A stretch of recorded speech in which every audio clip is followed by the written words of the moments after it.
চারপাশে দেব আর শুভশ্রীকে নিয়ে এত এত কথা হচ্ছে, তো এদের মাঝখানে এরকম কি হয়েছিল যার জন্য ওদের দুজনে ব্রেকআপ হয়ে গেল? আসল কাহিনীটা আমি বলি। Hello from reasonable budget.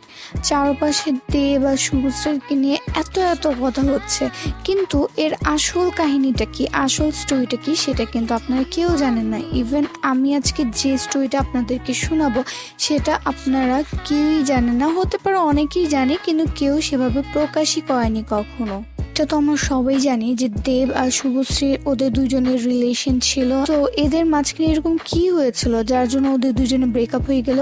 আসল কাহিনীটা আমি বলি। ওদের দুজনের মধ্যে আসলে ওদের মাঝখানে থার্ড পার্সন চলে আসছিল। থার্ড পার্সনটা কে ছিল? সেটা হচ্ছেন এই যে আপনি আর আমরাই ছিলাম থার্ড পার্সন। এই থার্ড পার্সনের কারণে ওদের ব্রেকআপ হয়ে গেছে। এখন আপনি আমাকে বলবেন যে আপনি তো কোনো স্টোরি তো বললেন না, তাহলে শুধু শুধু আমাদের সময় নষ্ট করলেন কেন? এখন আমার কথা হচ্ছে, মানুষের ব্যাপার নিয়ে আপনাদের এত ইন্টারেস্ট কেন? আপনার অনেক বেশি ইন্টারেস্ট দেখি তো এই ভিডিওটা পুরোটা দেখতে আসলেন, তাই না?